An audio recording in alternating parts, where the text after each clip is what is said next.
माझ्याबरोबर अनेक वर्ष ज्यांच्याबरोबर आणि मी त्यांच्याबरोबर आणि त्यांनी माझ्याबरोबर कार्य केलं असे आदरणीय बबनराव शिंदे.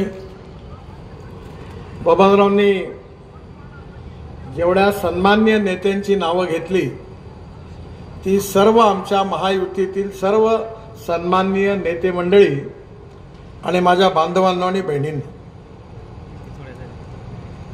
आज आपल्या जिल्ह्यामध्ये येत असताना मला अतिशय आनंद होतो. मी ज्यावेळी महाराष्ट्राचा बांधकाम मंत्री होतो तेव्हा सोलापूर जिल्ह्यामध्ये मला अनेक ठिकाणी जाण्याची वारंवार संधी मिळाली.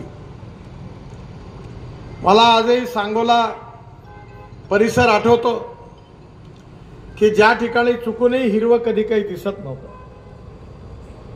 पण आज जेव्हा मी गेल्या 3 दिवसापासून लातूरहून निलंग्याला आणि निलंग्यावरून नंतर मी मान खटावला, नंतर कोल्हापूर जिल्ह्यात गेलो, सांगली जिल्ह्यात गेलो, सातारा जिल्ह्यात गेलो आणि पुन्हा वरतून या सगळ्या भागाचं निरीक्षण करण्याची मला संधी मिळाली. मला या गोष्टीचा आनंद झाला की मला ज्या ठिकाणी कधी पाणी नव्हतं त्या ठिकाणी पाणी दिसलं. अगदी जतमध्ये मी काल रात्री होतो, भरपूर पाणी आलं. ज्यावेळी महाराष्ट्रामध्ये मी मंत्री होतो तेव्हा महाराष्ट्र राज्य रस्ते विकास मंडळाची स्थापना केली होती. अनेक रस्ते, अनेक पूल, Mumbai Pune express highway, Worli Bandra sea link project, मुंबईमधले 55 उड्डाण पूल, हे सगळे बांधायची संधी मला त्या काळात मिळाली. आणि त्याच वेळी महाराष्ट्रामधल्या पाण्याच्या समस्येला देखील जवळून बघण्याची संधी मिळाली. आमच्याकडे विदर्भामध्ये 10,000 शेतकऱ्यांनी आत्महत्या केल्या. कारण काय आहे? कापूस स्वस्त आहे, कापड महाग आहे. संत्रे स्वस्त आहे, ज्यूस महाग आहे. शेतकऱ्याच्या मालाला किंमत नाही आणि खताच्या किमती वाढतात, औषधाच्या किमती वाढतात, पण शेतमालाच्या किमती वाढत नाही म्हणून शेतकरी चिंतित आहे.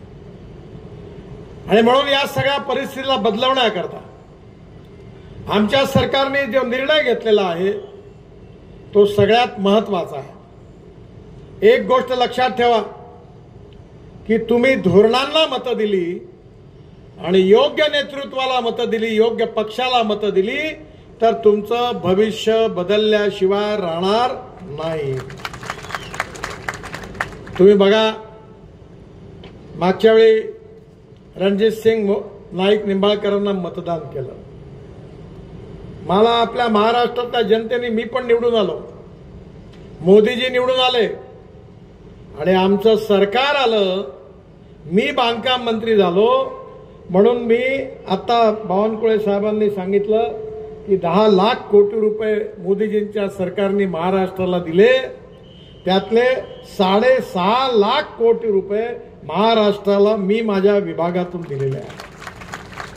6.5 लाख कोटी. मी जलसंवर्धनाचा मंत्री होतो, शिपिंगचा मंत्री होतो, रोडचा मंत्री होतो. पण तुम्ही जर रणजितसिंग नाईक मोहिते आपल्या नाईक यांना जर मत दिलं नसतं, निंबाळकरांना, तर मला सांगा, मी मंत्री बनलो नसतो तर तुमच्या गावातले रस्ते झाले असते? आता मी बबनरावला सांगितलं, बबनराव तुम्ही आहात तोपर्यंत, तुमचा मुलगा आहे तोपर्यंत आणि तुमचा नातू आहे तोपर्यंत या रस्त्यावर गड्डा पडणार नाही, याची गॅरंटी तुम्हाला देतो. रस्ता बांधताना भडवेगिरी केली नाही. एकही कॉन्ट्रॅक्टर असा नाही आहे, त्याला विचारून घ्या की काम मिळायच्या आधी त्याला माझ्याकडे येण्याची आवश्यकता पडली नाही. पण एक गोष्ट मात्र खरी आहे की काम व्यवस्थित झालं नाही तर तुला बुलडोझरच्या खाली टाकल्याशिवाय राहणार नाही, हे बोलायला मी कमी केलं नाही. कारण ही संपत्ती तुमची आहे.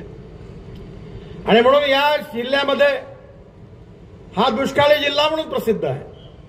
आता नाही आहे, पण ज्यावेळी बबनराव आमदार होते, मी मंत्री होतो, त्यावेळी सोलापूर जिल्हा सांगली जिल्ह्यातला आटपाडी, जत हे सगळ्या भागात दुष्काळी होते. सातारा जिल्ह्यातले, सांगली जिल्ह्यातले, तिथल्या समस्या भयंकर तीव्र होत्या. आणि आज मला आनंद होतोय की आज या ठिकाणी मोठ्या प्रमाणावर सिंचनाच्या सुविधा उपलब्ध झाल्या. मी स्वतः जेव्हा वॉटर रिसोर्सेसचा मंत्री होतो, मी त्यावेळी पश्चिम महाराष्ट्रातल्या सिंचन प्रकल्पांना गती देण्यासाठी माझ्या हाताने प्रधानमंत्री कृषी सिंचन योजनेत 7 व बळीराजा जलसंजीवनी योजनेत गाव की ओर म्हणून पुन्हा वापस आल्याशिवाय राहणार नाही. शेतकरी एअर कंडिशन बंगल्यात राहील, इथेनॉलवर चालणाऱ्या गाडीत फिरेल आणि सोलर पंपातून आलेल्या विजेवर 8 तास पंप चालेल, विजेचं बिल नाही. असा भारत घडवायचा आहे. $5 ट्रिलियन इकॉनॉमी बनवायची आहे. भारताला विश्वगुरु बनवायचा आहे. भारताला जगातली 3री अर्थव्यवस्था बनवायचं आहे. आणि हे जर बनवायचं असेल आणि आपलं भविष्य बदलवायचं असेल तर योग्य सरकार आणि योग्य नेतृत्व असेल तरच बदलेल. तुम्ही जर चुकी केली तर गडबड होईल. मी एकाला विचारलं, हार्टचं ऑपरेशन करायचं आहे, तेव्हा तू म्हणते चांगला डॉक्टर पाहिजे. तुझ्या जातवाल्याकडे कोण नाही जात, तू जा ना त्याच्याकडे. चांगला डॉक्टर पाहिजे. हॉटेलमध्ये खाल्ल्या जायचं असेल, कोणी चालते तुम्हाला, नाही इथलं बेस्ट टाइम ते मिसळ, हे चांगलं आहे, तेव्हा नाही पात कोड्या जातीचा. मग मतं देताना याचा काय विचार करा. जात, पंथ, धर्म, भाषा, सेक्स याच्या वरती उठून आपल्या भविष्याचा विचार करा. आपल्या गावातली गरिबी, भूकमरी, बेरोजगारी कशी दूर करता येईल त्याचा विचार करा.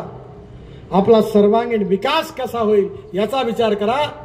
आणि ते जर करायचं असेल तर मोदीजींच्या नेतृत्वाखाली पुन्हा एकदा एनडीए भारतीय जनता पार्टीचं सरकार निवडून आणा. आणि ते जर निवडून आणायचं असेल तर रणजितसिंग नाईक निंबाळकर यांच्या कमळाच्या फुलाची बटन दाबा, त्यांना विजयी करा, मोदीजींना देशाचा प्रधानमंत्री करा.